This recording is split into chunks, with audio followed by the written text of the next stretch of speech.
Good evening, everyone, and welcome to Fandom Access on SciFi Vision or something. I don't know what we are anymore. Hey, look at Jesus. Ark's here. Yep. Hello, Ark. Welcome back. We missed you last week. All right. Well, which do we want to talk about first? I assume you want to jump into the ones who live, but does anybody have anything else they want to mention first? And while you're doing that, I will tweet that we're going to talk about it. No, I think we can. I'm sorry, I just got really distracted by our video screen where Jamie's avatar is like the background. Oh my god! Yeah, I didn't even catch that until you said that. It's very artistic. You're awesome, Jamie. No, I think we have four shows tonight, and two of them are new, and one of them is like a double episode finale. So I think we should just get on with our business for tonight. We don't have a lot of chit chat going on, right? Yep. All right. Well, okay. Ark was sick. Well, we hope you're feeling better. Yeah. All right. Well, what do you want to start? I mean, we've both seen it now, so since I've been told to get in for a while, why don't you start and say what you think? And then we always start with like a Walking Dead show when they're on, so let's go with The Ones Who Live.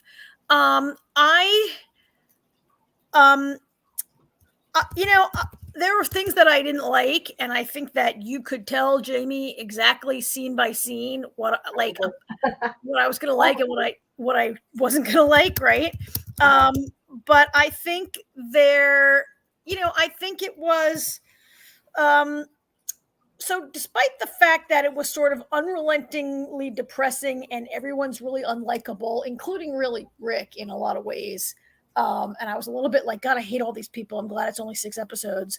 But it was kind of good. They did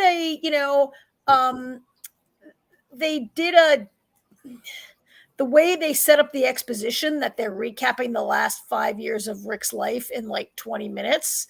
They did that as though he's writing a series of letters to Michonne and or Judith. It's not really clear. I kind of liked that they did it that way instead of maybe having like a lot of shows do exposition and your main character just kind of blah, blah, blah, blah, blah, dumps it on you. I think a lot of critics really liked this. It's generally, our own critic at SciFi Vision, Jill, liked it, right? Yes, and I also liked it. We'll get to that. and a lot of writers on some of the major outlets that people might be following really liked it. It's got a decent, it's got a pretty good Rotten Tomatoes for a show that, I think we really, by the end of the Flash series and certainly the end of Fear, I really thought this franchise was exhausted. And the spinoffs have been better. And this, has been better. I think Denai Guerrera and I think Andrew Lincoln are both credited as creators of the show.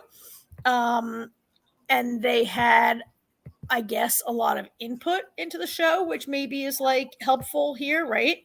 Yeah. But I mean, we can get into it, but I don't know it, like, I can't say like it wasn't like the first episode of like The Last of Us that I was like, this show is awesome, I can't wait to watch the whole 6. But I would say I'm encouraged by this first episode. Yeah. Okay, to answer a couple things you said, yes, it does start pretty depressing. I think that's the world of The Walking Dead, though, and I feel like these episodes, and maybe that's part of it, are much more serious. Like sometimes The Walking Dead, not that it's meant to be funny, but sometimes it's little so much like over the top walkers. Sometimes it's not as, I guess, somber. I feel like these episodes are definitely, and I've seen 3 more of them, but I feel like they definitely focus more on the characters, which is what we were missing in the original story. There is not, now granted, the one episode, I'm trying to think back. I know at least one of the episodes had a good bit of walkers, but it isn't like the regular show where it feels sometimes like they're just trying to put in great effects and, make us go, ew. I didn't feel like that. I felt like it really focused on the story and on the characters through this. But yeah, it's definitely really depressing. I mean, Rick's considering committing suicide in like the first few minutes of the show.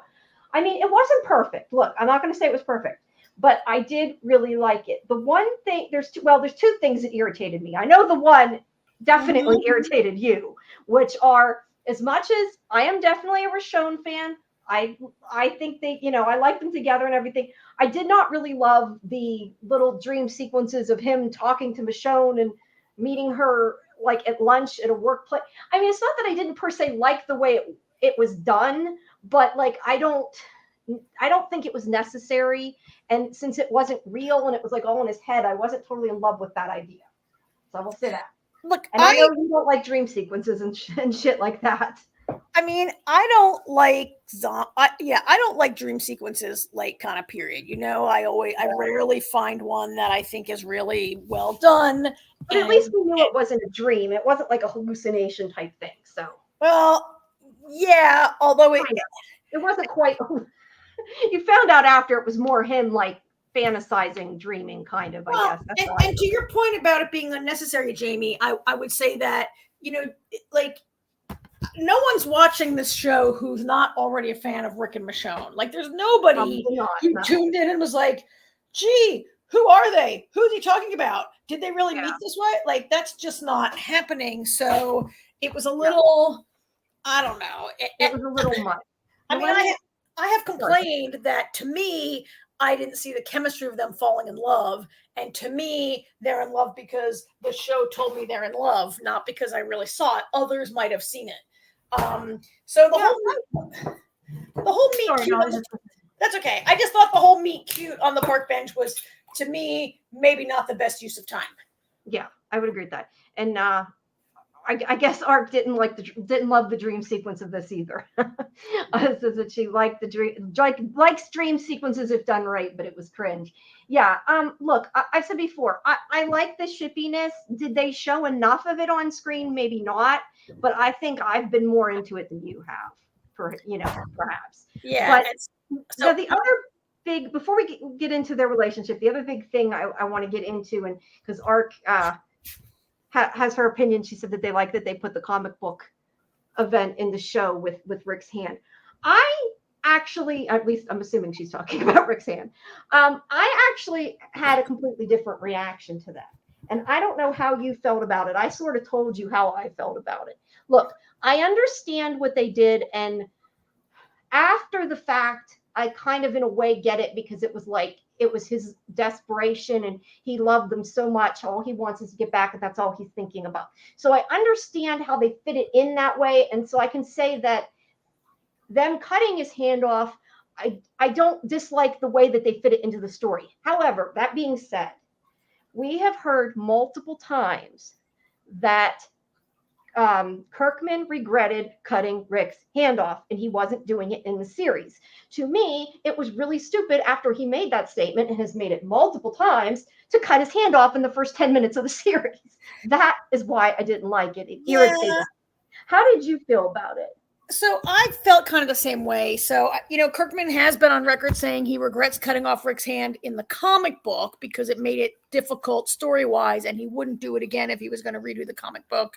He kind of went both ways on the show. Like, we get why you don't cut a guy's hand off on the show, because it makes it then like really hard to shoot the next 11 seasons, and you got to CGI his hand out. It's really expensive and blah, blah, blah.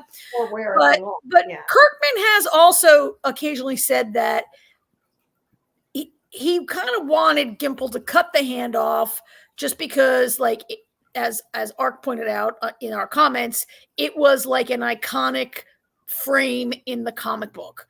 And there have been several moments like that were brought to the screen that fans were maybe waiting for. Now, in the comic book, it's the governor who chops off Rick's hand, right? But it was this sort of like iconic thing in the like, Kirkman's kind of gone both ways on it, I think. I was like, holy crap, after like 11 years of not chopping his hand off. They waited so long, right? Let me ask you, what was the reason the governor did that? Just to be cruel, or was he bit, or he was trying to get information, and he was like, if you don't give me information, I'm gonna like rape and kill like your son and whatever. And then he chops Rick's hand off. AJ, mainly because he's psycho, right? And he's trying to get information. He wants Rick to reveal where the rest of his people are. Okay, I was just the governor was a lot crazier in the comics than he was in the show. Okay. It happens, Jamie, in like issue 25 or 30. It went on to be like 178 issues. Rick has no hand for the whole thing. And what I was saying is like if they were going to do it, I liked the reasoning and the way it played out. I just didn't quite get the reasoning of why they decided as a show perspective. But it was not just Kirkman's choice either. I mean, it was everybody's choice, and maybe, who knows, maybe Andrew Lincoln championed for it. Who the hell knows?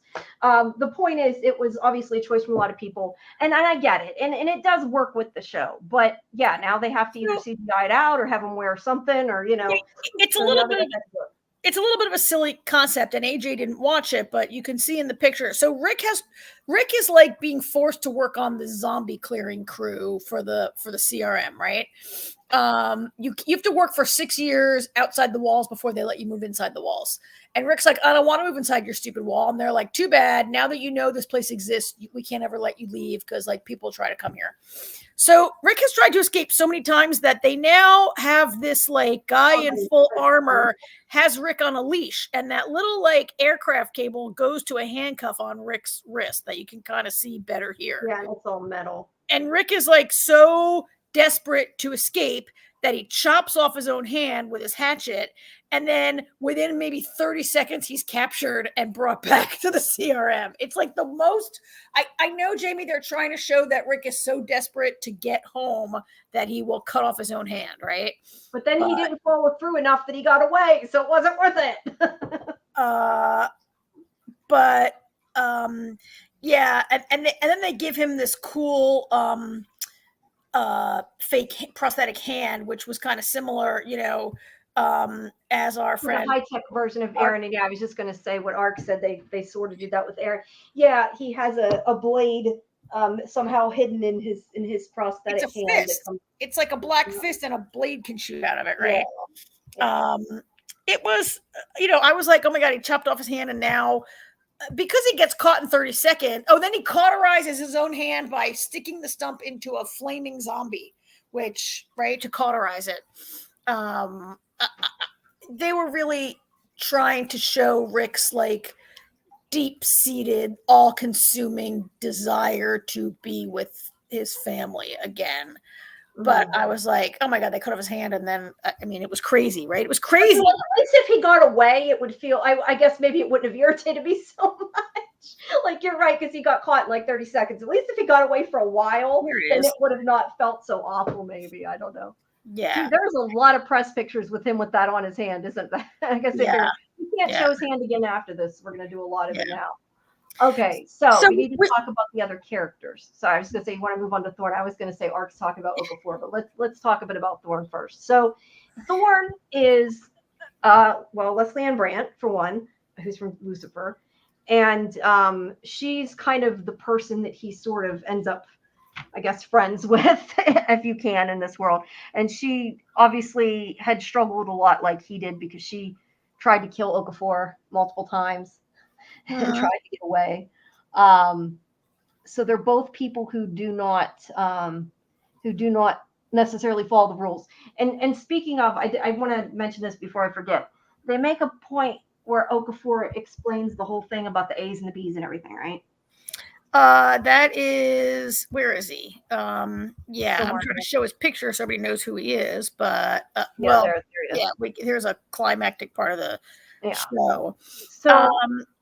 So basically, he tells them that for people who don't know or haven't seen the other series, that they're A's because they don't follow the rules. But they're not telling people they're A's which is part of why Jadis said he was a B before, because they would have killed him right away if they didn't. That really oversimplifies it. It's not that they just don't follow the rules. It's that they won't. It makes no sense. Like, I get it. And when we watched the World Beyond, we didn't know who was an A and who was a B, and we thought maybe the A's were people that got sent to be tested zombie virus on. Yeah, they are, but Yeah. it's because they won't follow the rules and they know But that they it's can't not control that they them. won't follow the rule. I mean, I think They that's can't control oversimplifying them. it. I don't It's think that they won't follow the rules. They can't control them, and they're natural leaders. it's that they're, yes, there you go, that they're natural leaders, and they look, there's something very suspicious and creepy going on right inside this town, and they only want to have a bunch of sheep and not any true leaders who might ask questions. It's not so much that they won't they'll follow rules that make sense to them and that are fair and just. Yeah, you know what I said, but they're a natural leader. They won't. Yeah. They're not just sheep. Now, Ark's saying about Okafor trying to break Rick, and he definitely does, but we find out, I mean, definitely tries to, but we find out after that Okafor is not happy with the way the CRM is. So he is basically taking him and Thorne because he believes that they could potentially help him to change the CRM from the inside. At least that's to make it a better. I mean, he wants to save the world. He wants to make it better, I guess, for lack of a right. Like the CRM, but he doesn't want the CRM to be the way it is. He wants the military controls everything outside the walls, and then the CRM is some sort of like lovely little like, so the CRM is like, first of all, they like, you know, like are perfectly safe in this beautiful park where they can see the destroyed Philadelphia skyline over there and like hang around in the park. And Rick, like, once Rick is like, okay, I'll get with the program, he has this nice apartment, he has a lamp with electricity, he has TV, and there are actual television broadcasts to watch on that TV, right? Yeah. Like like it's a sweet life inside, but Rick is faking it because he just wants to like bide his time to escape, right? Yeah, which everybody else is trying to get this life. That one guy, and I don't remember his name, but the one that's his friend, they're all trying to Esteban. Esteban. Yeah. They're trying to get in there and get this to happen. And the boss of it all is Terry O'Quinn, plays General Beale. Yes, who they've mentioned General Beale multiple times on the other shows, and we finally get to find out who it is. Mm-hmm. And he's just kind of the head of it. Now, the other thing we need to talk about is Sorry, go ahead. I want to talk about you mentioned Okafor wants to kind of overthrow General Beale, right? Because he knows, Okafor knows what we know from watching The World Beyond, that the CRM wiped out Omaha and blamed it on a zombie herd. Yeah. I mean, he doesn't, I don't think he has proof, does he? Or does he? I don't think so. And he wants Rick and Thorne to like be like sleeper agents that will rise through the ranks of the CRM over a period of years and rise to leadership positions. And that he's playing a long con here for sure, right? And Rick's like, I'm out. And Okafor's like, I don't think you're out. I'm gonna have to shoot you. And I thought that was the best scene in the whole show, maybe. With the pictures of, that was a good scene. Where they have that fight. Yeah. Yeah, because I mean, I feel like Okafor is kind of, I don't know if I want to use the word desperate, but in a way he is. Like, he wants to change it, and he's looking for people he thinks agree with him, that he can trust, that he believes want to save the world and want to make it a better place. Like, he believes it as much as Rick wants to escape, and he's tried multiple times, that he thinks that if he has a purpose, at least that's how I took it, that if he has a purpose and he feels like he can change things for the better, that he would be willing to stay. Now, that remains to be seen whether, Rick will move that way or not. And he has to be kind of like, Rick, look, you're never going to see them again. They're gone. Yeah. It's over. Even if they're alive, you need to like give it up. And the best you could do for them is help to change the world. Which, right. Yeah. So as part of changing the world, somehow my light flickered. It scared me. I don't know why it scared me, but it did. Made me jump. Sorry. Go ahead. So they have this big kind of awesome fight. He convinces, like, Rick is like, okay, I'm down. I'm going along with it. Although I think Rick is still secretly not going along with it. And as part of this, Rick is trained, and in the next scene, he's a helicopter pilot. They jumped some time ahead. Well, I mean, like, as the show opens, it's 5 years since the bridge, but because there was a time jump, like in the real world, it's probably, they're trying to catch up with like maybe 10 years, however long it's been, right? Yeah. Wait, I just want to add this quickly. I know it seemed familiar, but I can't remember why. She's saying, was it Morgan's book? I knew the book looked familiar, but I didn't like really give it much thought. Do you know what the book was? I was looking at the books, but I watched another show this week that had tons of books in it also. I think the only thing I remember is vaguely, I think it had an Ouroboros in the cover, and that was what I remember. Yeah. I'm going to have to Google what book. You'll have to enlighten us, Ark. You picked up a little thing we didn't. But what I wanted to mention that I was getting to the part before that I was trying to say is that we find out, and correct me if I'm wrong before I say this, but we find out that Okafor, what he did and why he's in the position he is, correct? What he did and why. Well, he's dead by the end of the episode. No, but that's right, duh. Yeah, so I guess it had to be in this episode, didn't it? Yeah. That he helped bomb. I think he helped bomb the other cities.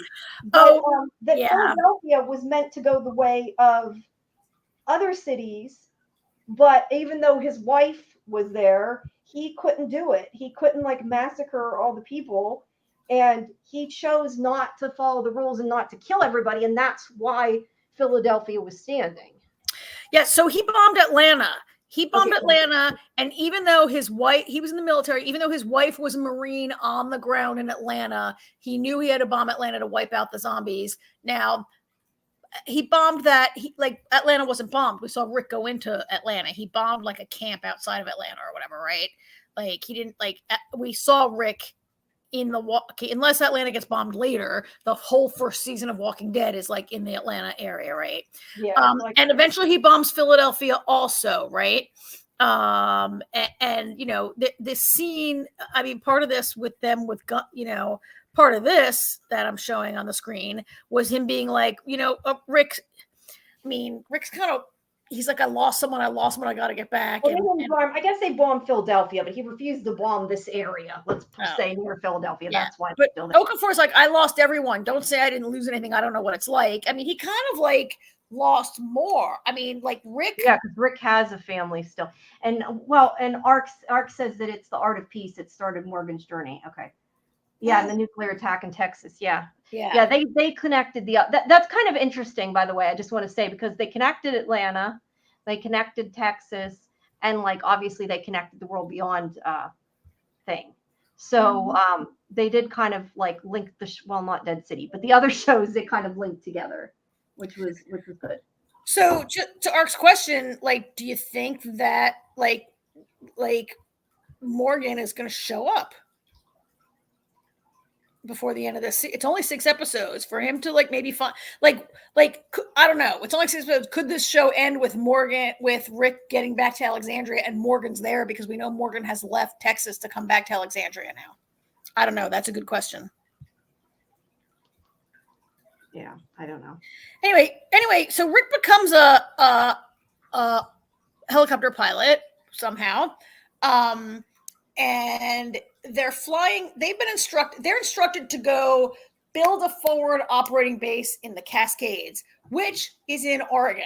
So it seems like maybe General Beale wants to wipe out the Portland colony also, right? Because there's 3 colonies. There was Omaha, Portland, and Philadelphia. The hidden city of Philadelphia. And we know about the secret base in Buffalo or wherever in New York where World Beyond took place. But that's really a military secret installation.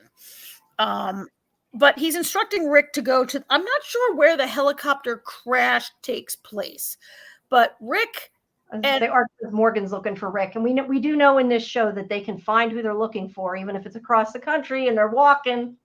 Yeah. So if they want Morgan to find Rick, they'll find Rick.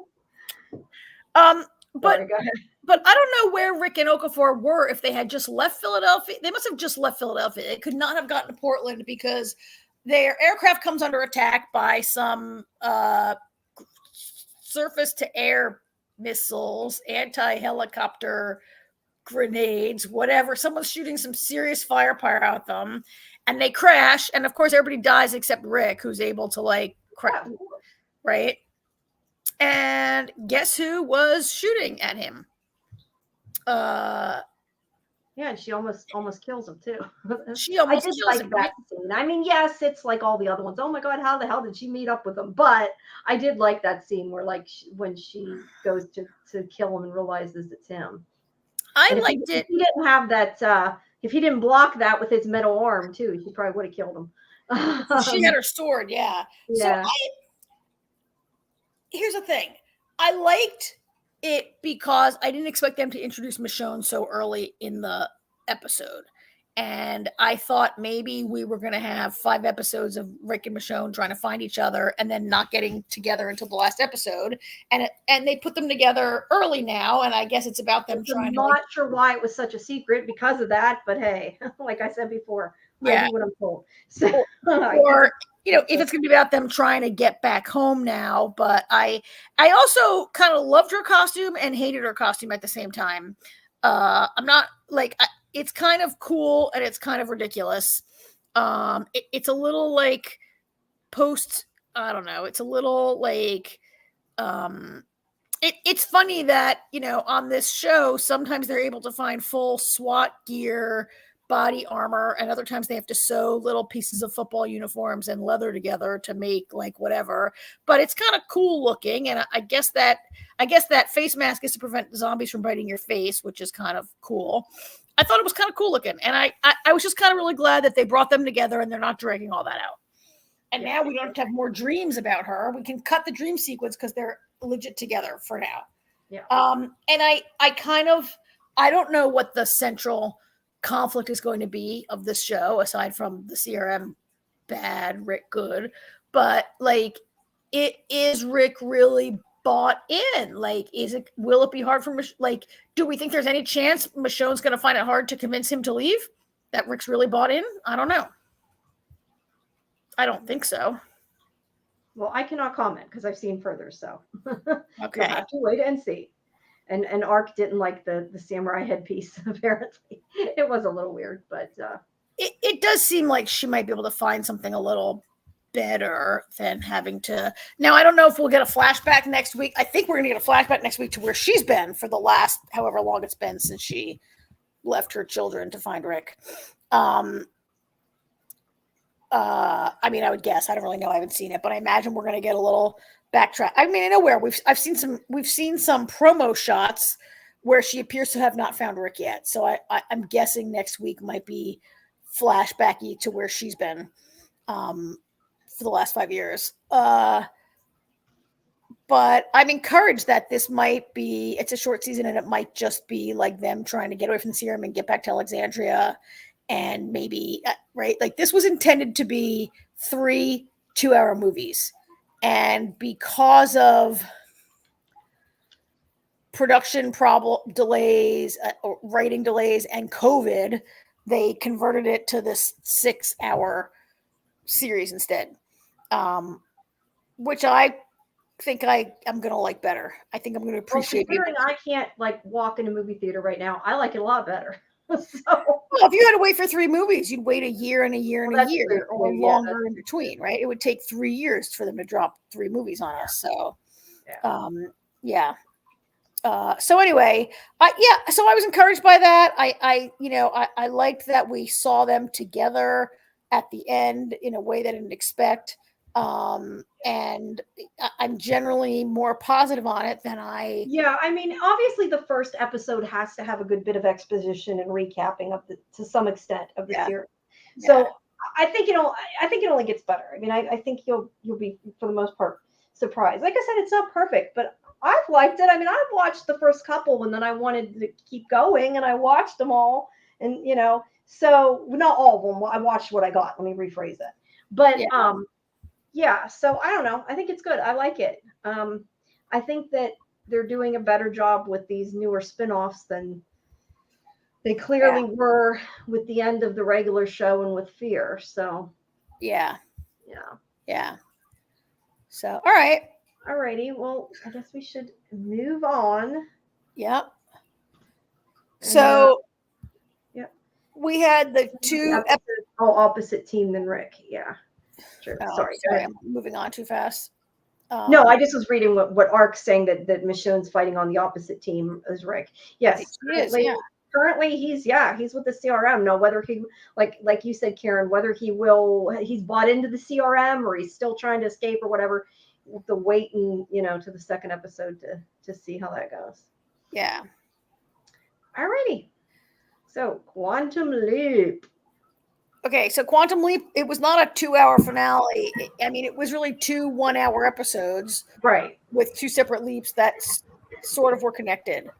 So let's go to AJ, Mr. Quiet. Yes. You caught me off guard. I thought you guys were going to do Constellation next, but Quantum Leap works. That's what I thought too. Okay.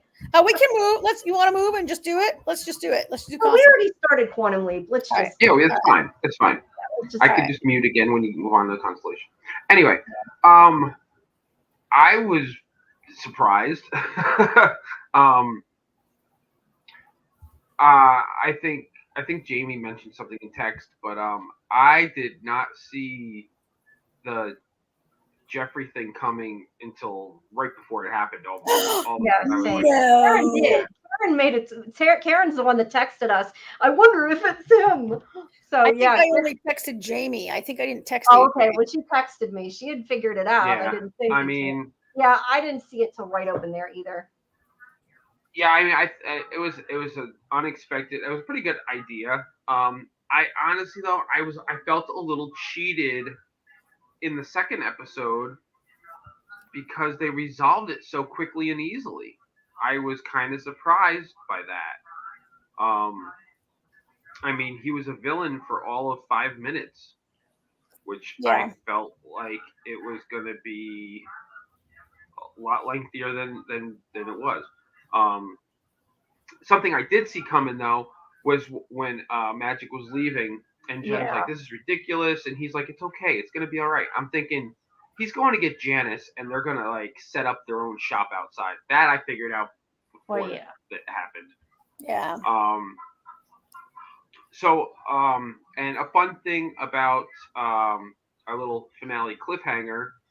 First of all, that's the thing I kept thinking the whole time is, I mean, I thought it was pretty obvious it was Hannah's code the whole time, but I'm thinking to myself, I'm like, wait, Hannah's code. I figured it was Jeffrey's code. Before we knew who Jeffrey was, I figured that maybe Jeffrey, in order to save his father, ended up coming up with it.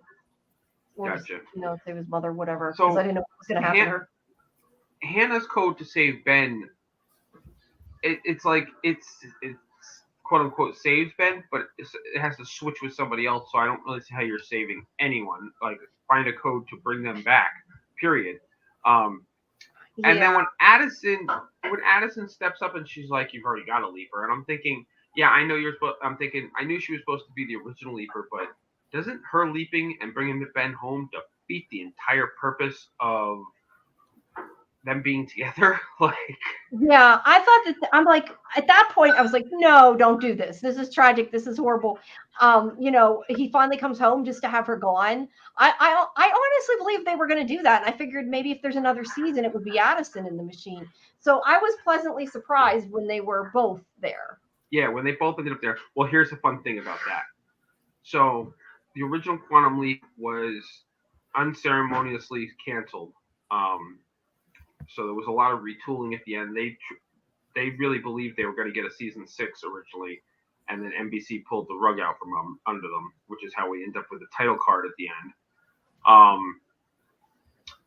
But that was the plan for season 6 originally, where Al decides the only way to save Sam is he's going to have to leap after him to bring him back. I didn't know that. And Art's saying that this does open for them to do something with Sam, and it does. I mean, I could see them doing something with him, but if they do, I don't think it'll be till the end that they do, if he's going to be a guest or something. And we don't even know if they're coming back for sure. So. Well, I actually read I read an interview with the current showrunner, and they said that first of all, they're hoping that NBC renews them. Because they haven't heard, they do not know yet whether or not they are getting a season 3. But they want to focus, if the whole, he says, listen, I know the fans want to see Sam and everything. He goes, but who's to say if that is ever going to happen? And if it does happen, you're not going to know it's going to happen until it happens.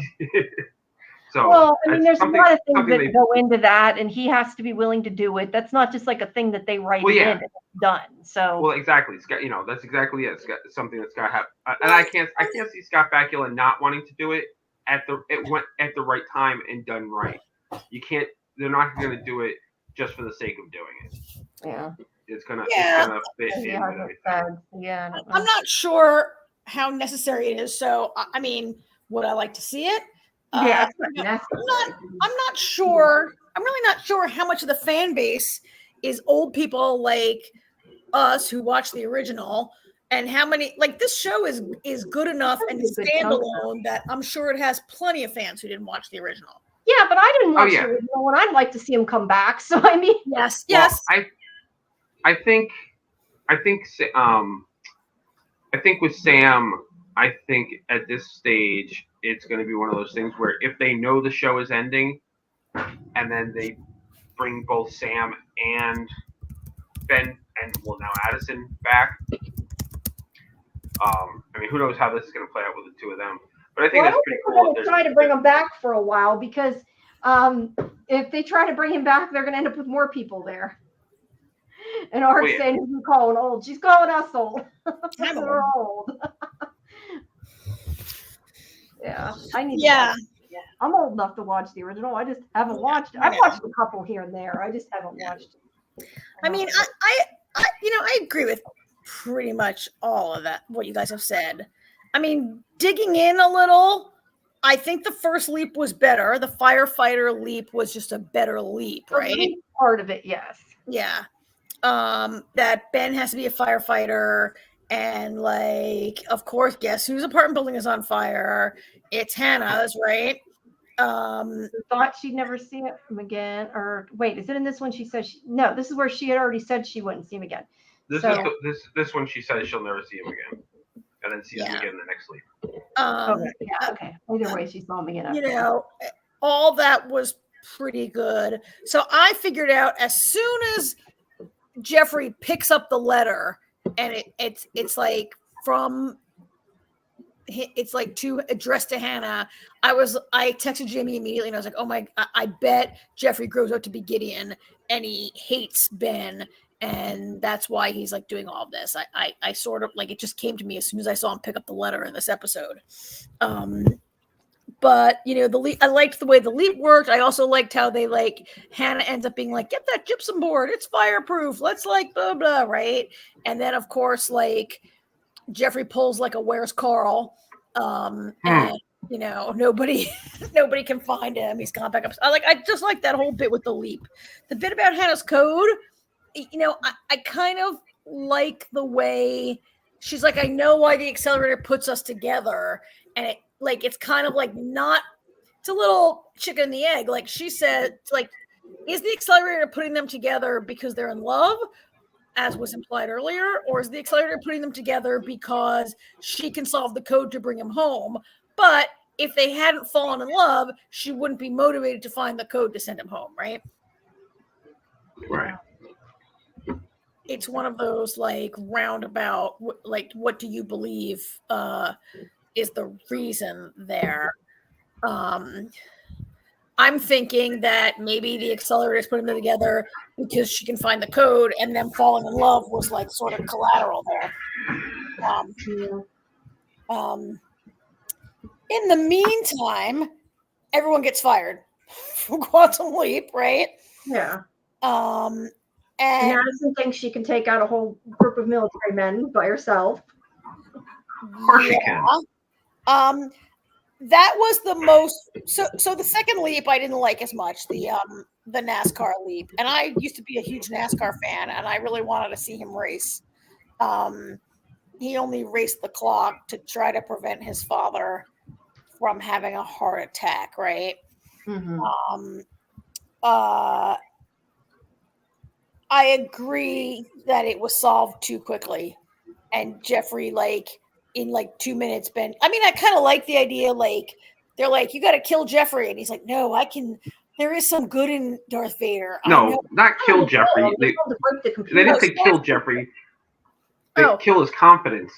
Yeah. And destroy his computer. I mean, Ian does say, "Does Ben going to have to strangle baby Hitler?" And they're like, Well, but I don't Well, think yeah, he meant it literally. At least I didn't take it literally because he said about the computer. and then they're like, "If you destroy his computer, you can destroy his confidence." And then Ben is like, "Oh, let's like Do it a build." different way. Yeah. It was all very Ben, like, "Oh, you know." yeah. Well, but Ben always does what he wants, so Ben's always like, "I can save Yeah. him. There is good in my father. I know it." Kind of BS.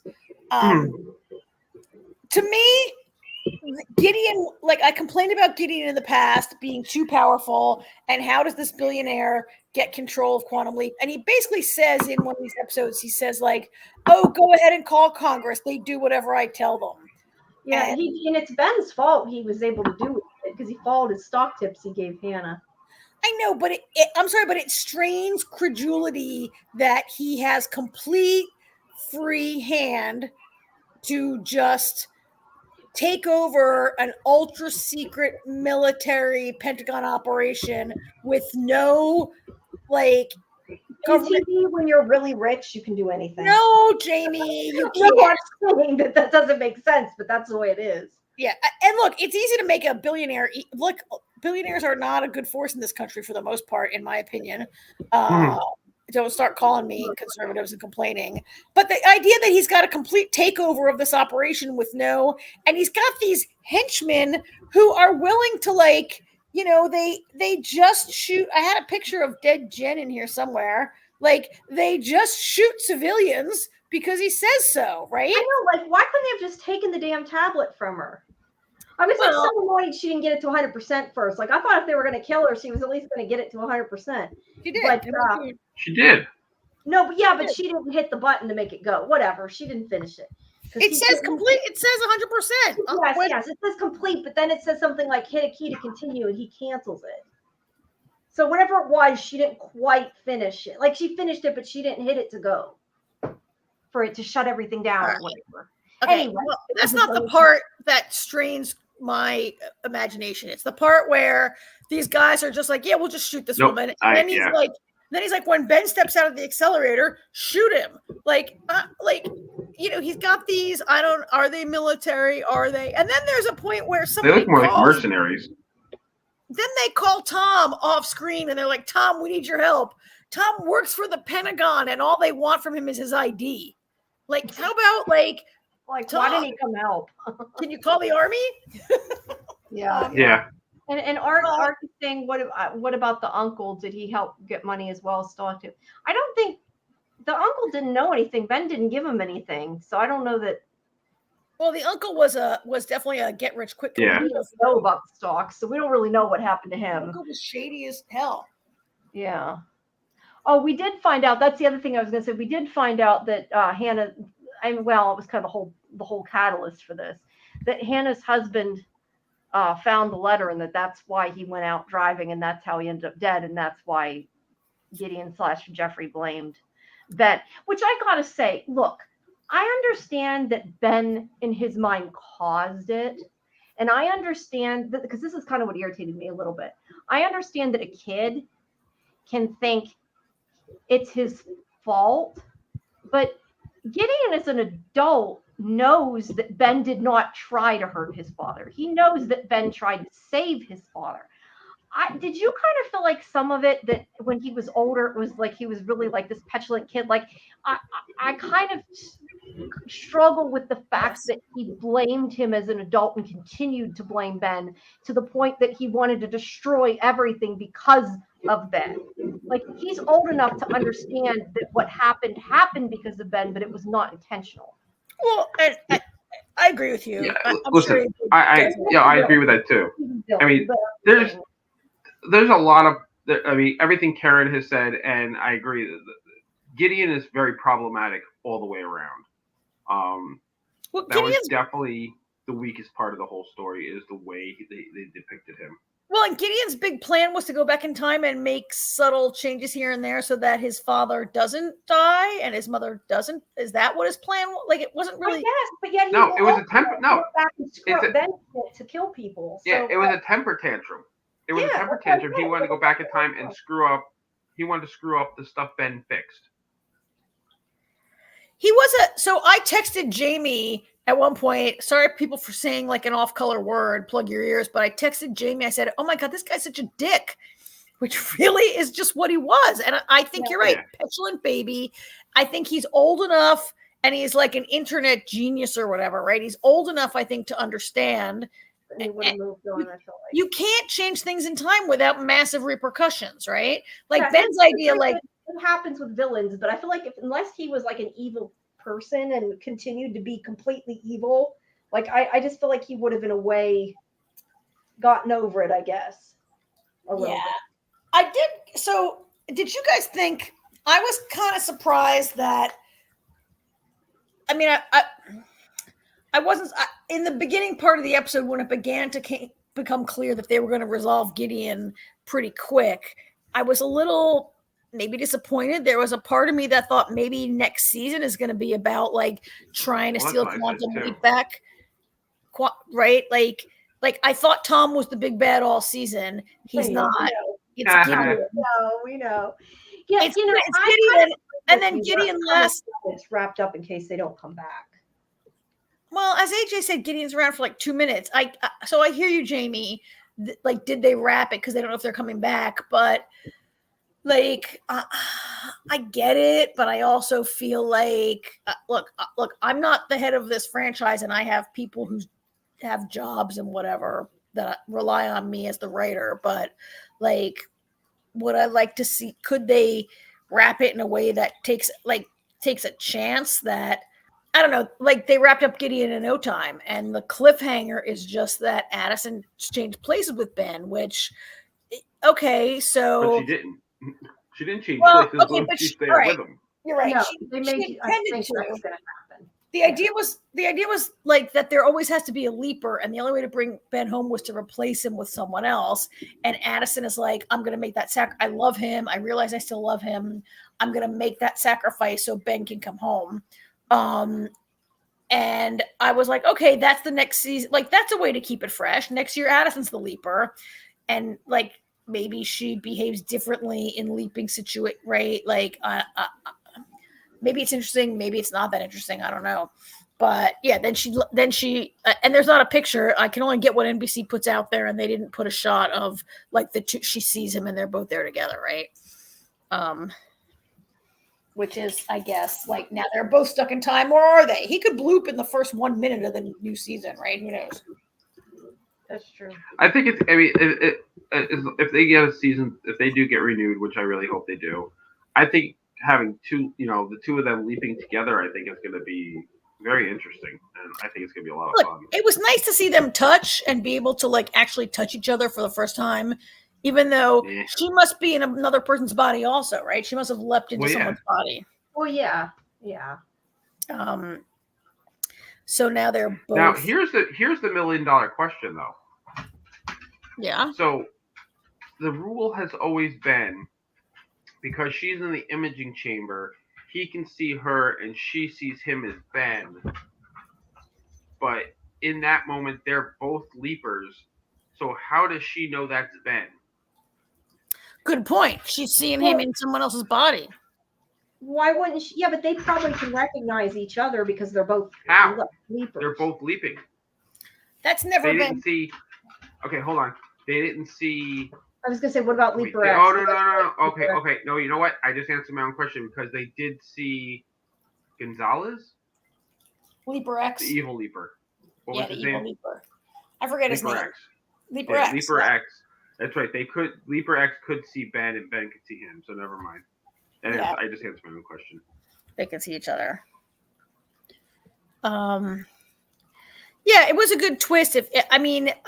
As you said, Jamie, I get it. Maybe you don't want to leave a cliffhanger of next season chasing a big bad. And I'm not sure what happened. So when Ben turns, shorthand turns Jeffrey good. Like he sets butterfly effect achieved. He sets Jeffrey on a different path. And so all this mess never happens. And so Janice coming to I liked how they brought in that Janice had remember when Janice set up her own chamber and they brought I liked how they tied that all back to last year. but now it has never actually happened, and no one remembers it except for Addison. Yeah, nobody remembers it. Well, Ben does, but yeah. Something else I hope for next season, especially now that Addison is leaping. I really hope they bring Janice into the fray more. Like I hope she joins. Well, maybe she'll be the hologram. That could be fun. Yeah, that could definitely be fun. It could be. I like Janice. I like Janice as a foil for Ian because she's as smart as Ian, or smarter. Yeah. Janice might be the smartest person of them all, but she's rebellious, kind of like Ian and Jen are. And I do like her. I like the actress who plays her, whose name I have to look up real quick. Excuse me. But yeah, it would be fun if they brought her in. One of the reasons I like having Janice around because it's just another piece that ties to the original, you know. I like even though they don't remember it, I like when they do the little exposition that Beth actually remembers that she didn't originally wait for Al. I think that's pretty cool. Yeah. Because of how that went down in the finale of Quantum Leap. Yeah. Yeah. So, all right. Well, now we have to wait a long time now for them to get renewed and to write the show and bring it back. Although they're pretty fast. They write and produce pretty quickly on this show compared to some others.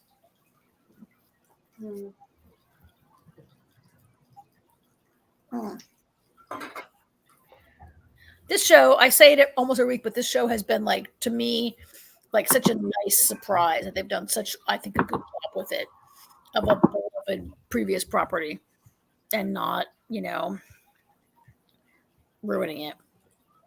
Yeah. And yeah, we hear you, Ark. It would be great to have Janice as the hologram, and her dad was Hal. Yeah, Oops, you had it on. I took it off. Oops, sorry. Her dad was the original hologram. Yeah. Yeah, that's kind of what I was getting at. Yeah, you were. So, all right. Any more comments on that one? No, I think that's about it. Just to say that, you know, the other interviews are still up there. People do want to see them just because they like the show. Although I never did get to talk to the producers because they canceled the interview, so it didn't happen. But I'm sure there's other ones. Yeah. Please. I want to do a shout out. I know a lot of people are watching this through NDB or through Twitter or whatever. It's nice. It would be helpful if sometimes you watch it, either watch our YouTube videos of interviews or watch this podcast through YouTube Live, so we can maybe monetize it a little bit and help me fix my site. So I know it's still having issues. Everybody complains it doesn't work right. All right, getting followers. So we always appreciate all the followers, and we're getting up there in watch hours. They changed what you need to have. So you got to have 3,000 watch hours for the year. It's a lot. So there's a lot. Trying to get there. All right. Good reminder. Thanks. Sure. And we have a new viewer, ANL, who is in our chat now. So thank you. Hello. Hi, ANL. All right. Let's take it to Constellation real quick, Jamie. Yeah. Sounds like a good plan. Sorry that AJ has not seen this, correct? No, and AJ might watch it. He might watch it. He when we talked before the show, he was slightly confused because this is a woman-led show set partially in space, and I think he might have thought I was talking about For All Mankind. Okay. Different woman-led show set partially in space. First 3 episodes are out on Apple TV. It will go now to 1 episode per week, I think, right? I believe so, yes. Yeah. And I don't know how many there are because I didn't look it up. It's probably 8, I think. God, I'm bad. I watch them all at once, but I don't pay attention to how many there are. It's in my interview. It says how many there are. How bad it is. I don't know. Like I'm only looking while I'm talking to you. I can find it. It's the 4th episode comes out tomorrow, And so I'm not sure how long it's supposed to be. I could probably look Either up 6 or on- 8. I can't remember which. That's very short. Yeah, I'm getting there. I'm looking. I'm trying to find the. So the main character in this show is Jo Erickson is her name, played by Naomi Rapace, plays her, and she is an astronaut who is on like an advanced space station. I think this is actually set like in 20, like I don't know what, but it's basically in our current time frame. And she's on this space station. She has a husband named Magnus, who's she's Swedish, right? Her husband's German, and her daughter is named Alice. And just to interrupt you, sorry, I was just gonna say it says that there's the first 3 and then weekly and through March 27th. So that's I think 4 more. So it must be 8, I'm guessing, if that's I added that right so in my head. Yeah. I'm pretty sure it was either 6 or 8. Yeah. So James Darcy plays the husband, Magnus, and there's a set of twins. Davina and Rosie Coleman play Alice. And she is out in space, and there is an accident on the space station. I thought the space episodes looked pretty good, Jamie, right? I think they looked awesome. And I should say too, if you haven't, make sure you, again, for interviews, check out the interviews for this, because they did talk about, I asked them about filming some of the space scenes, and I thought it was interesting. The director was saying that they even used a drone for part of it to film it. Oh, yeah? Like, super new tech they used. Yeah. I mean, yeah. I thought these shots inside the space, okay, I was going to say realistic, but look, I don't know what a space station. I don't know what a space station looks like, but I thought the shots where she's in space and she's in a spacesuit looked very good. The shots where they're like floating around, like it all, I thought was well done.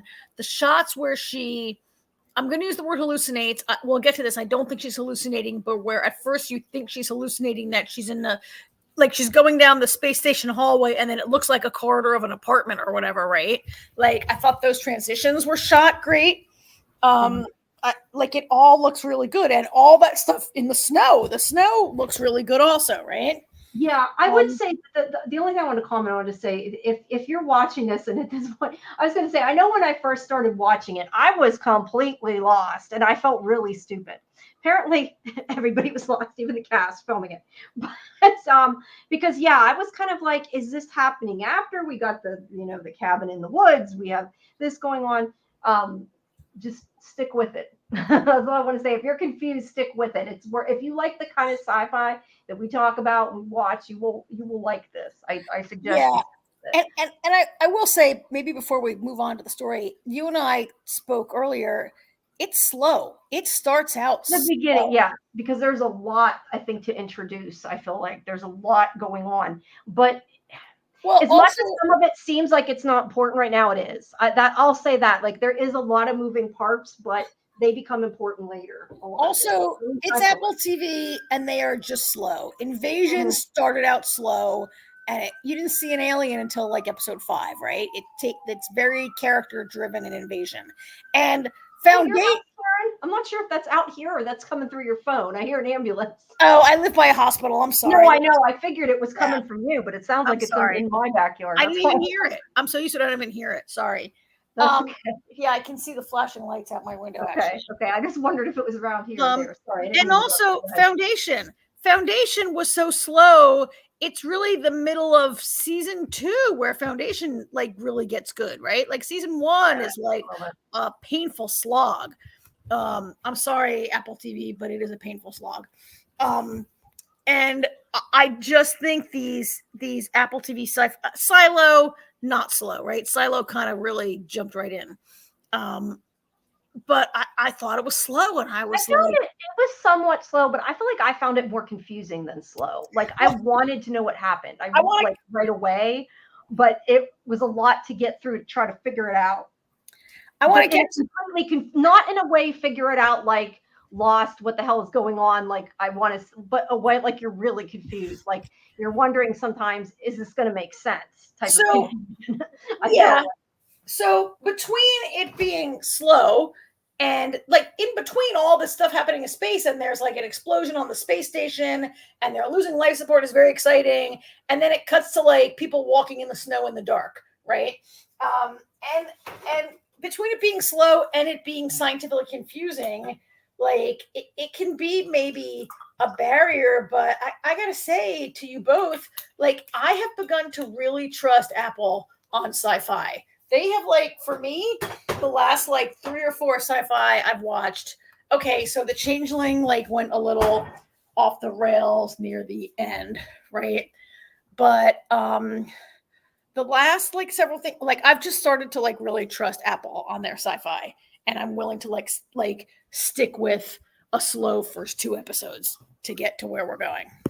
To me, Jamie, to where it gets confusing. So yeah, Joe I don't know has where it to, ends at, so I'm letting you kind of tell the plot so I don't go too far. yeah. So Joe has to. So there are 2 escape cats. So everybody evacuates, and because Well, not everybody, because all right, yes, because Paul Lancaster dies. He is the important part. The one astronaut gets so this guy is his arm is crushed and he bleeds, he dies. It's a terrible, catastrophic thing that happens. Some people evacuate in like one of the Soyuz capsules, and because of things that happen that we can't get into, Joe has to evacuate by herself with Paul's dead body in the second capsule to get back to Earth. She loses comms, and so all the stuff happens where she seems to be hallucinating or imagining things, right? Yeah. Until she can land in the desert in this very strange sequence of that was cool how the capsule like landed there and they came and found her. So it's kind of like in the middle of nowhere. That was pretty cool. I like that. But yeah, she had to come back alone because there wasn't enough room for 3 people. There wasn't enough. There wasn't enough room. There wouldn't have been enough oxygen for 3 people. So the other 2 people went home while she stayed there, and assumedly would maybe not get home. But in the end, she gets back. Yeah. In the end, she makes it back to Earth. But there's this whole other thing going on where Jonathan Banks plays this guy whose name I totally forget right now. I can tell you. He plays twins, actually, but the one you're thinking of is Henry. That's Henry. Yeah. His name is Henry, the bald guy? Henry Caldera. And also Barbara from 12 Monkeys, by the way. Well, her name, the actress's name is Barbara. That's what Barbara Sakawa. Sorry. The character's name is Irene Lysenko, but the actress's name is Barbara. Yeah, her name is Barbara Sakawa. She was in 12 Monkeys. She played Jones in 12 Monkeys. Yeah, she so there's this thing going on where they were performing an experiment, and the whole time human beings are about to die. This guy, that was the confusing part, at least for me, the first confusing part. He wants them to bring back the experiment, whatever it is. We don't exactly understand what it is. Well, we do know because they said that they managed to create a new state of matter. Oh, that's right. Okay, but it can only exist in zero. It can only exist in zero gravity, right? And it's a new state. They're trying to get the results of it, I guess. Basically, He's obsessed. Everyone thinks Joe is insane when she comes down and reports some of the things that she saw while she was in like, right? Like, she's like, I'm telling you that the debris that hit us was a corpse, blah, blah, all that's going on.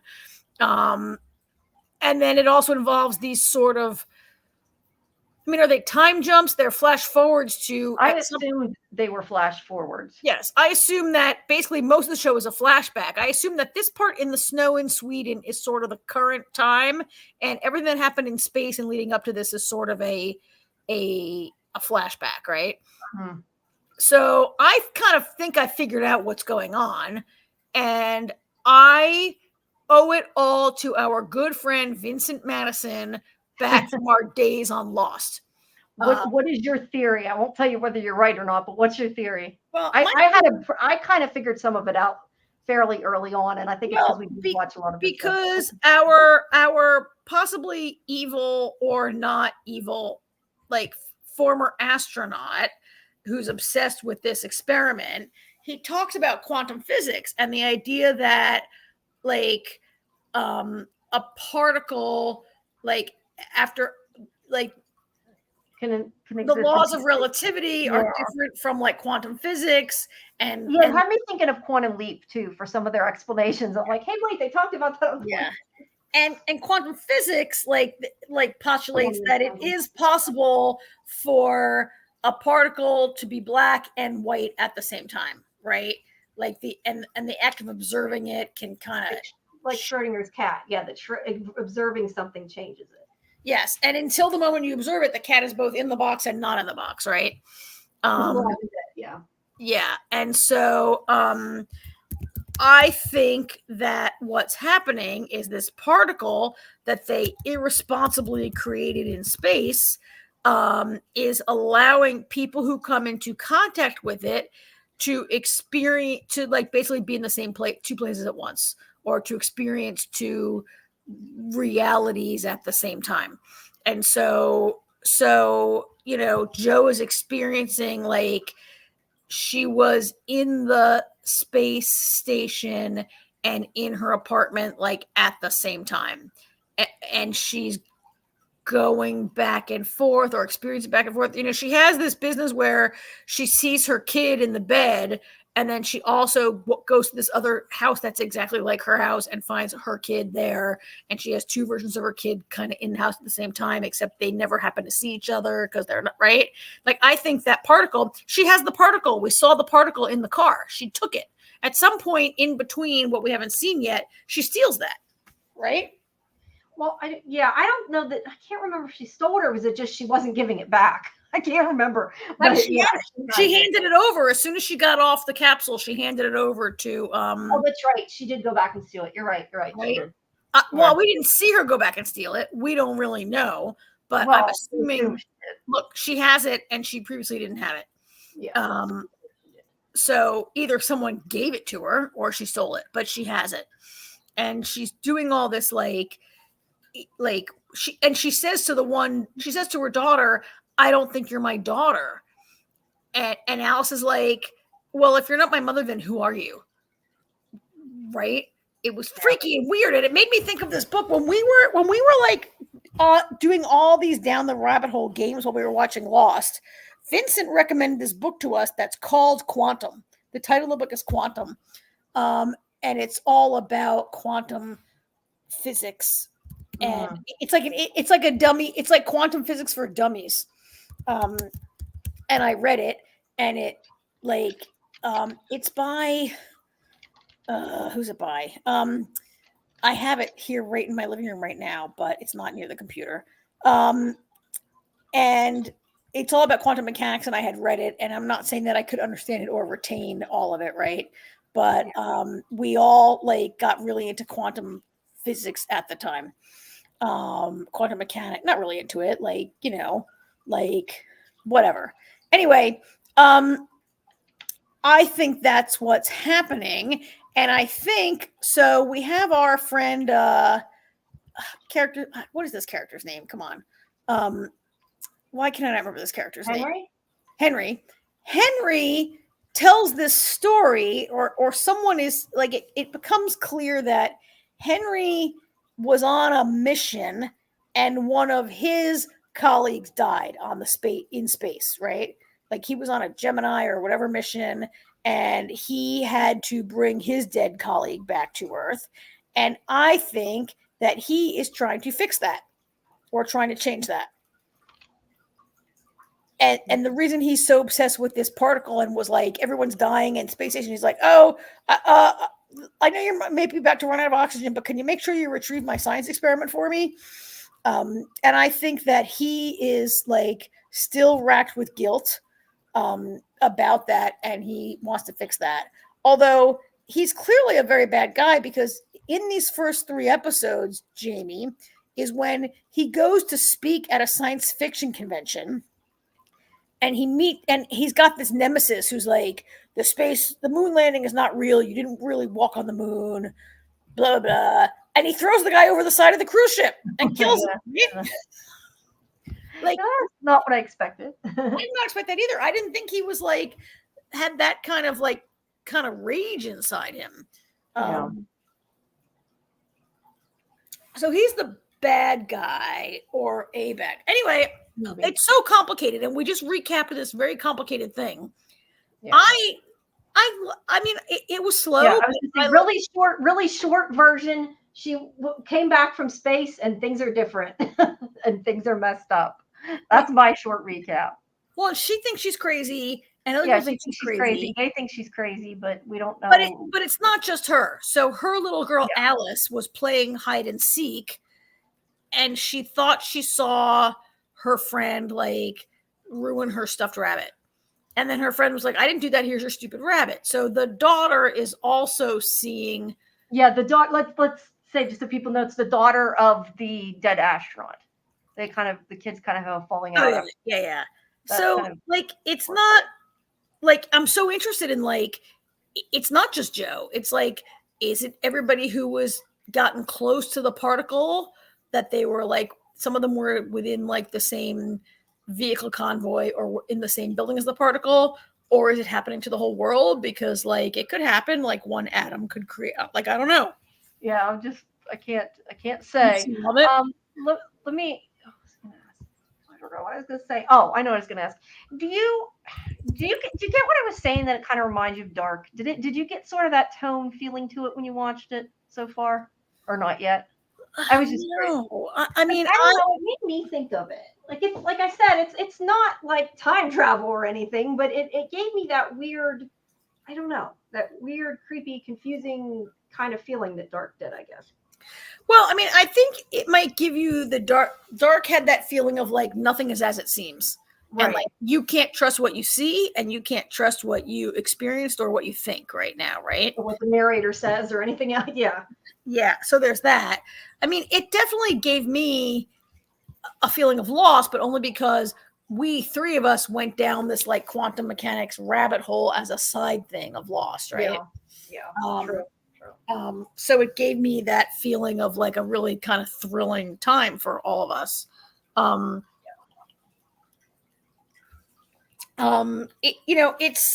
It's complicated, but we're not afraid of complicated, the three of us, or the people who listen to this show. None of us are afraid of complicated. And everyone and everything is unreliable in this, which I kind of like also. So, I mean, I don't know. AJ now has listened to us like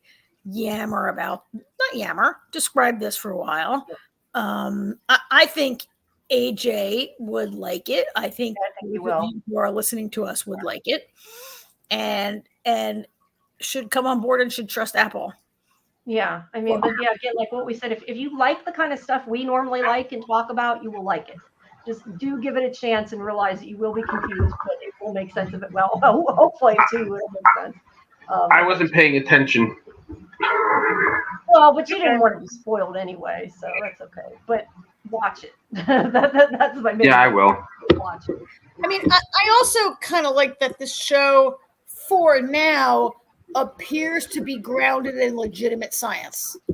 I mean, okay, maybe maybe the size of the International Space Station. Well, it's definitely grounded in science. I mean, it's science fiction, but it's grounded in quantum physics and things. So yes. Well, it's not grounded. It's not grounded in zombies, which is not right. Which is not right. It's more science fiction than fiction science fiction. I'd say, but in a good way. Yeah, it's more science and less fantasy or whatever. So yeah. It's less that's a good way to describe it. It isn't like a super fantasy science fiction. Yeah. Gotcha. All right. So that leaves Resident Alien. Yes. Yep. Episode 2. Mm-hmm. A bunch of stuff happened in this episode. There's a whole bunch of stuff with Sheriff Mike after Detective Torres breaks up with him. Mike's an idiot. There's a bunch of stuff with Asta and Joseph. There's a bunch of stuff with the main comedy is with Darcy and Harry, and which was awesome. And then there's also some stuff going on with the mayor and his foot. Oh my God. So I have a couple more extra. There's not a ton of pictures about like. You've got pictures of the foot. No. Well, I do have a picture of. Hey, he was telling him to take pictures of his Wait, foot. I had another foot. I had another foot picture. There it is. I didn't know you really did. I didn't realize that. There's another foot picture. So let's take it from Mike. Mike's an idiot, right? Yeah. Mm-hmm. Like Detective Taurus breaks up with him because she's like, Detective Taurus is a forward, modern woman, and he has trouble accepting that. He doesn't like she pays for things. He doesn't like her being in control. He's kind of really old fashioned and I mean, what really wraps up Mike is when he says to Liv. Oh, no, he didn't say. Sorry, not to Liv. To Ben, he goes, I like that she's an independent woman. He's like, it's kind of hot. He's like, but why can't I find an independent woman who does what she's told? Yeah, I know. Yeah. Like, think about what you're saying. And she was really very cool in the scene because, like, she's not like, she could say, like, Mike, you're a chauvinist. I can't, right? But she says, like you are, like, I have my ways. You are set in your way. She's like, I don't want you to be uncomfortable dating me. She's like, I like you a lot. You're a good person. And she's like, despite his, if traditional or antiquated or whatever you think about the way he wants to be with women, she's like, look, I don't want you to be unhappy. It's really the most charitable breakup he's ever going to get because he's kind of a male chauvinist, right? And he doesn't really respect a woman's independence. And she's so great about it. He's an idiot. He's never going to find a woman who, like, right? But he's 100% unwilling to change. Yeah. I think he will. I think it's going to take some.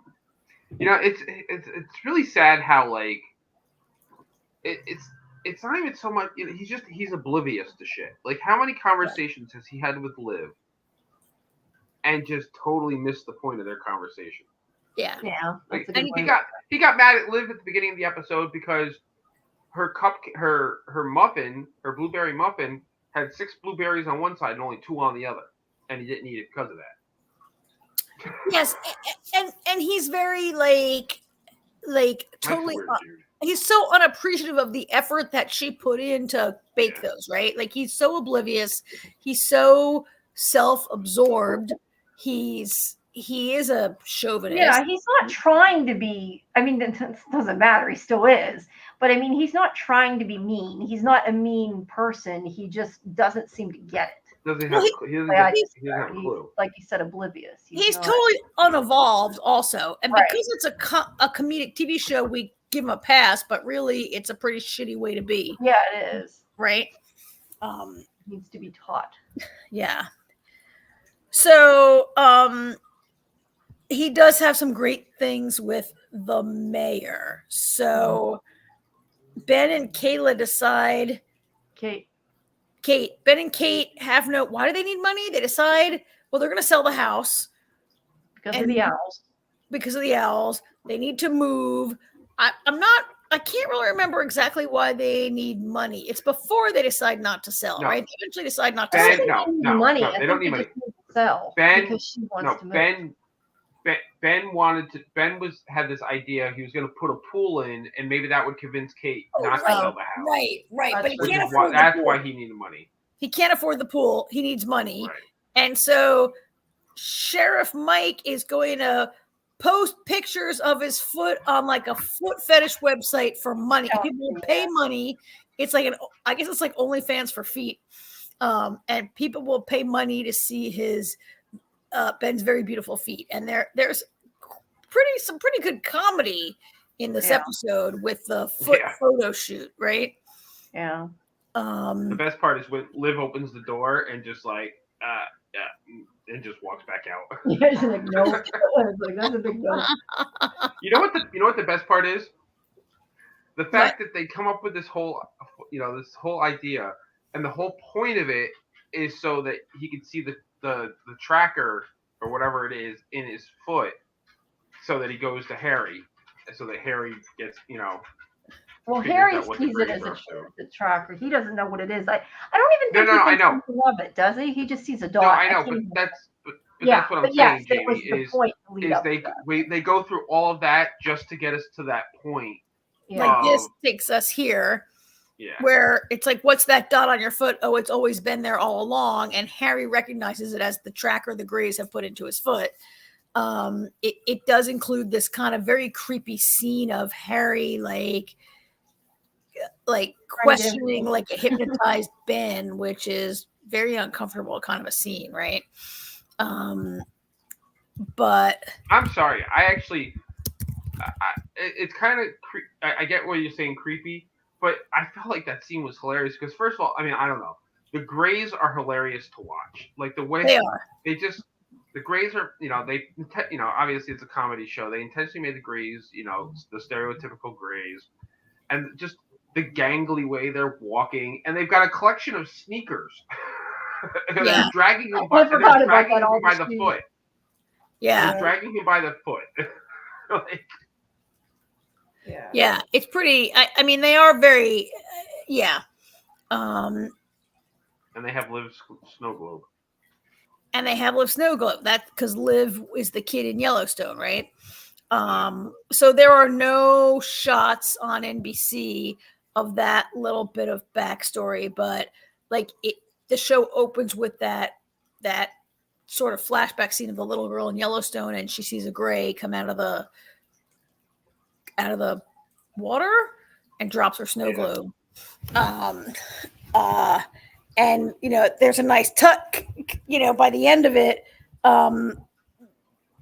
Ben and Kate decide not to sell the house. Like they admit that even though he's trying to like raise money to buy the pool, like they both admit to each other they really don't want to move. And they're like, instead, let's go on vacation.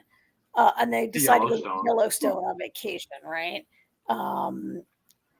So I mean that seems to be moving along kind of nicely. That whole storyline there. Meanwhile, this also was sort of some really great storyline, I thought, right? Yeah. Where their little spy thing.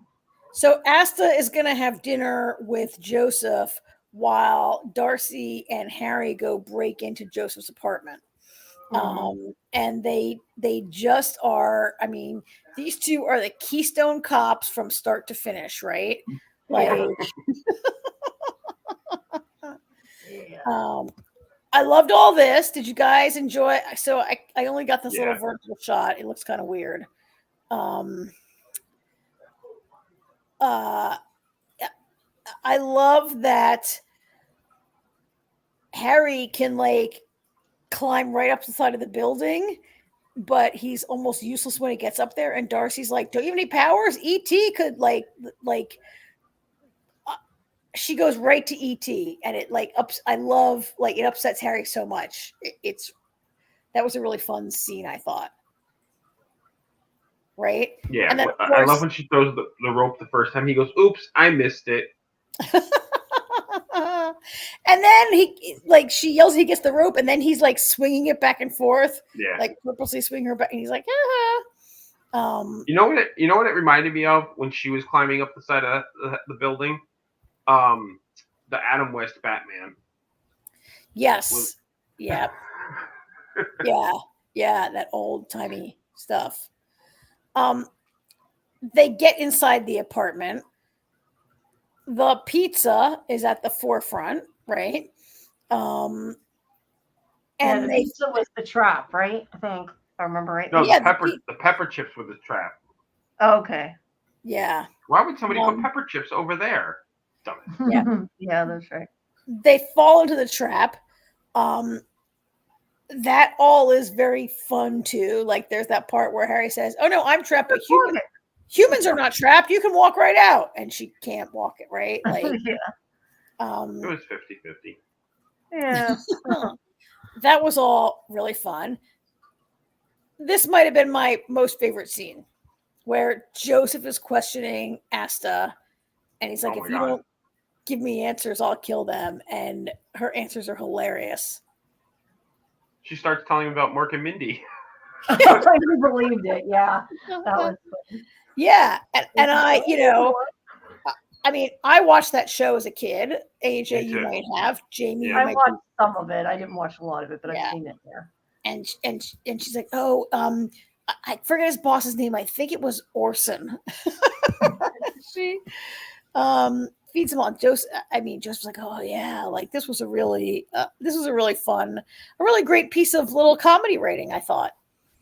And I love the fact that he ate it up too. Like I was like, wait, it's funny when she first said Mork from Orc. I was like, oh my God, he's not. And then he was like, okay, see, was that so hard? I'm like, oh my God, he's buying this. Well, they don't know.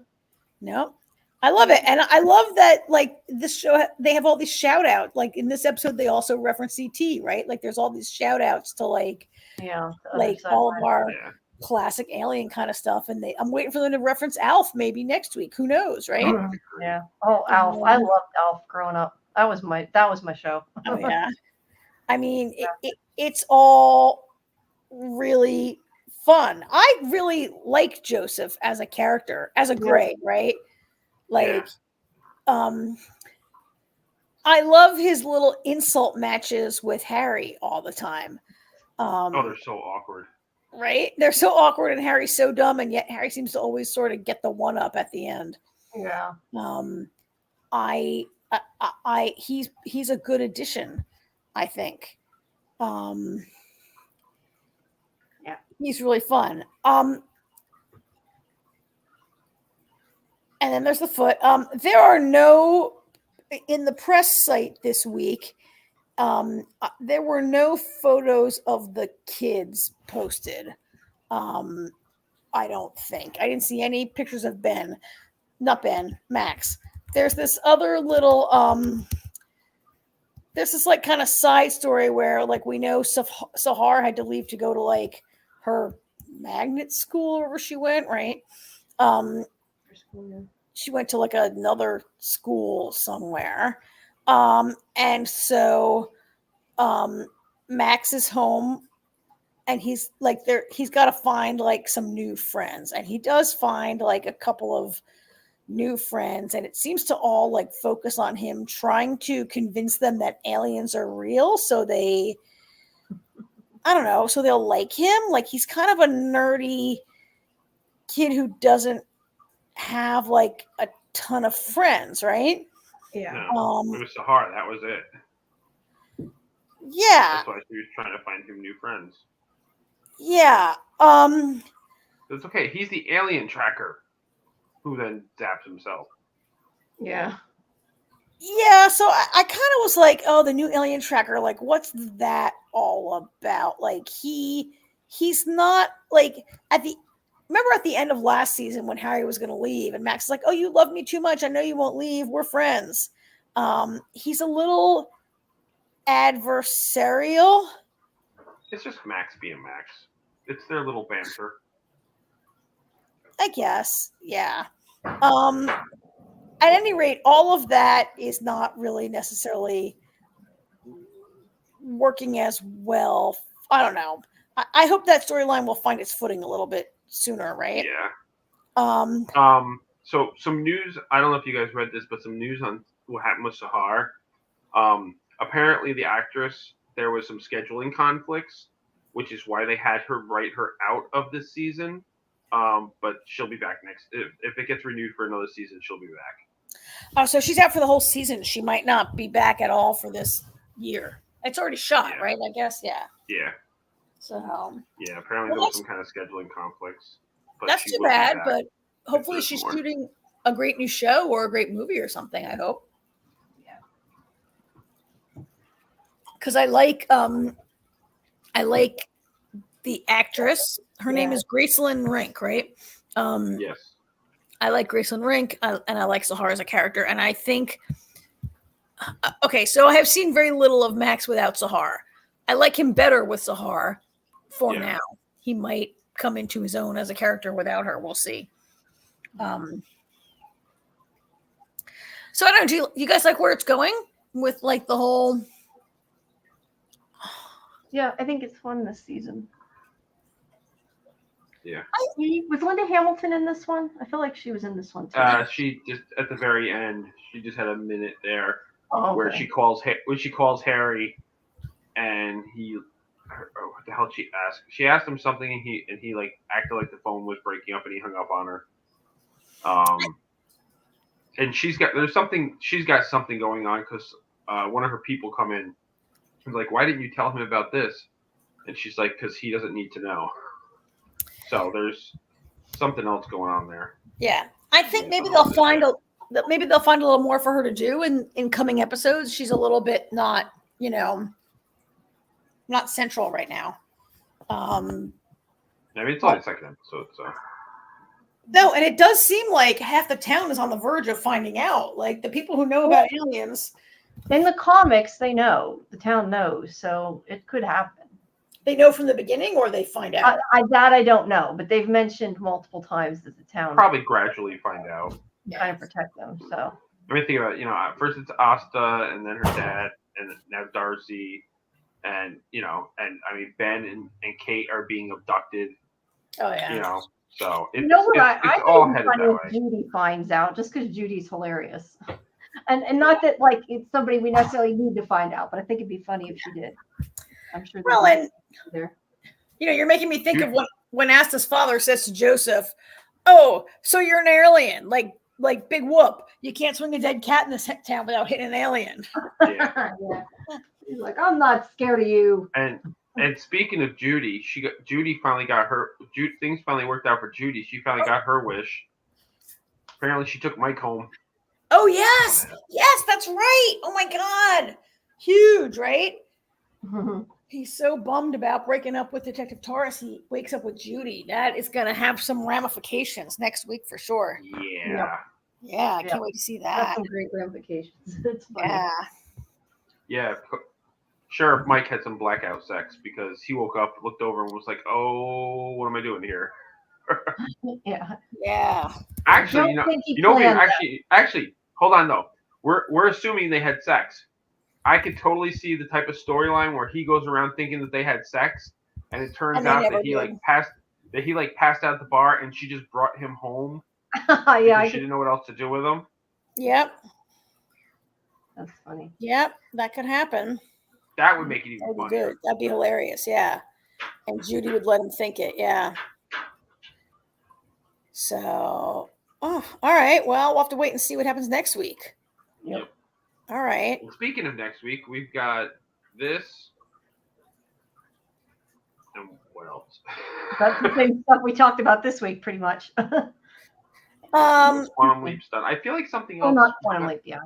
I feel like Shogun. I know, Karen. I was just gonna say Karen and I are gonna talk about Shogun next week. No, I'm gonna watch it too. When's it start? It started last night.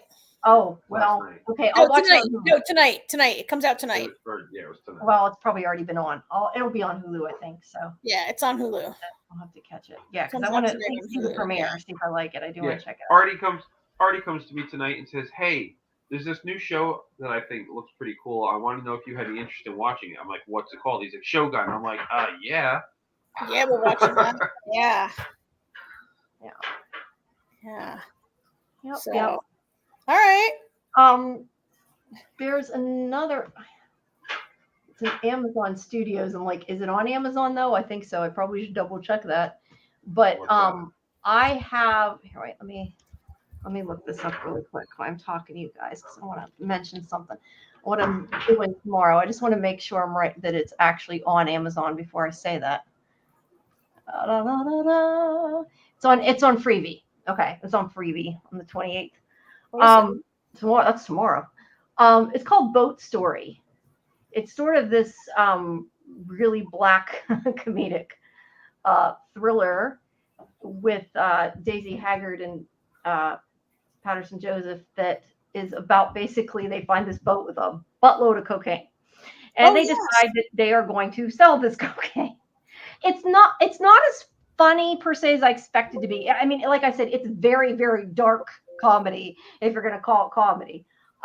It's like a black comedy, I would call it. But I'm liking it so far. I'm not done with it yet, but I have press for that tomorrow. So I'm in the process of watching that. But that actually starts to oh wait, yeah. No, the press day. I'm sorry. I thought it said it aired tomorrow. The press day is tomorrow. It does not say when it airs. It just says coming to Freebie. Well, anyway, it's on Freebie. There it is, March 12th. I apologize. There's 6 episodes, so that's out next month. But I'm enjoying it so far. I'm also there's that. Go ahead. No, I was just trying to think if there's anything else. I also watched this movie called Cabrini, which comes out, I think, the 8th in the theater. Yeah, March 8th in the theater. I didn't know what to expect of that. It's a biopic of this woman, Cabrini, who she ends up later a saint. It's a true story. I really enjoyed it. I did that today, but I don't know that that's really you guys' type. You guys' don't you love my grammar? Is really of show you would necessarily. I think Karen might like it, but I don't know. I liked it. It was really good. I was surprised. It's kind of inspirational. It's good. I liked it. But the main thing, like I said, is Boat Story is next month as well. Well, and I'm thinking about. I did not watch The Swarm when it dropped on the CW, but I'm thinking about watching The Swarm, which is about it's a German show, and it's about like scientists who discover the ocean's animals start acting weird, and they discover there's like some sort of like group intelligence that is like existing in the ocean. And it might be good, or I don't know. I might check it out because we got a slow period. So I'll watch it, and next week I'll tell you if you should watch it or not. Ark is going to watch Shogun. He's too. All right, good. We're watching Shogun. He's going to watch it. I watched it when it aired. I was too young really to watch it when it aired. I watched it, but I couldn't appreciate it, I don't think. So I'm looking forward to watching it. Yeah, I want to see it. I think it's going to be good. All right. All right. All right. The only other thing I was going to say is I've had so much going on this week. I am finishing up at least the Rishon designs for the Fandom Vision store. So I know I mentioned that last week. It's not ready yet, but at least on Redbubble under Fandom Vision, it will be soon, and I'll post that to social media once those T-shirts and stuff go live, and people can help support the site.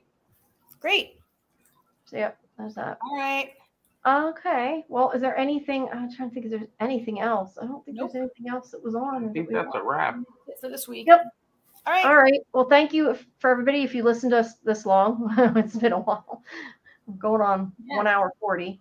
So thanks everybody who joined us, and we will be back next week talking about the rest. We won't have double and triple episodes of shows to discuss, so we'll be a little faster. Yeah. Yep. All right. Well, and thanks to NDD Media and to Roger for hosting us here. As always, thank you.